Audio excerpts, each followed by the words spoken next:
Hello mga kaibigan, magandang araw po sa inyong lahat. Magandang umaga, gabi, saan man kayo sa panig ng ating mundo.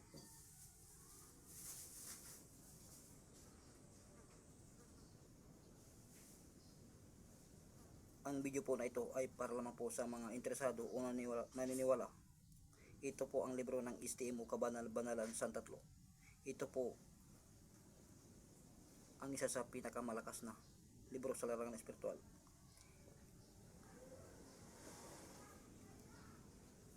Ito po ang tunay na laman ng libro ng STM o Kabanal-Banalan Santatlo. Sa mga interesado, subscribe po kayo para po malaman ninyo ang tunay na laman ng librong ito.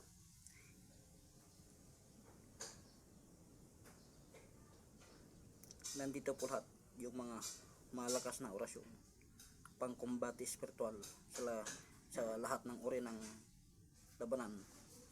Sa mga interesado, subscribe po kayo.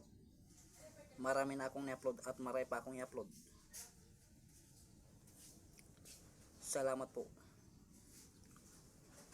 Ito po ang tunay na laman ng librong ito. Sa mga interesado,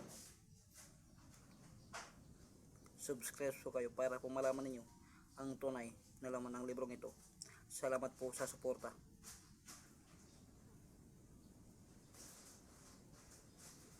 Ang libro pong ito ang isa sa pinakamalakas na libro sa larangan espiritual. Nandito po lahat yung mga malakas na orasyon pang depensa. Ito po ang libro ng STM. Nandito po lahat yung ginamit ng tatlong personas at ng influence sa kaysayan ng kanilang kumbati spiritual mula simula hanggang sa kanilang pagtatapos. Ito po yun. Ito po yung libro na kasaysayan ng tatlong persona, influence na nagtago sa bato. Ito po yun. Sa mga interesado, subscribe po kayo.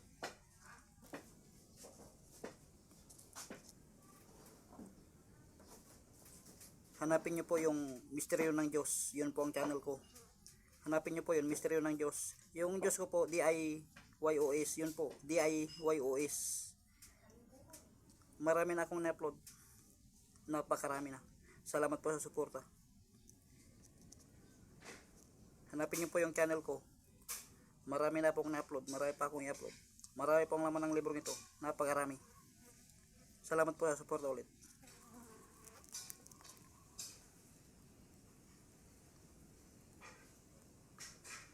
Ito po yung kasaysayan ng influence na nagtago sa bato. Ito po yun. Para po malaman ninyo. Subscribe po kayo kung interesado kayo.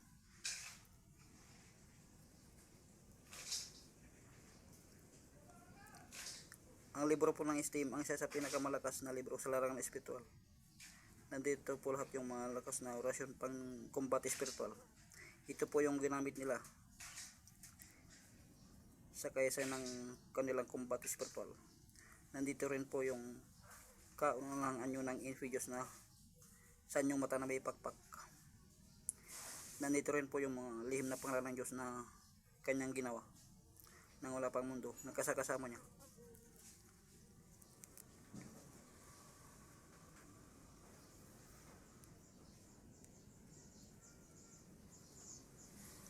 Ingatan niyo po ito, lubhang makapangyarihan po ito at malakas. Gamitin po sa tamang pagkakataon. Tayo po yung makadiyos at makatao.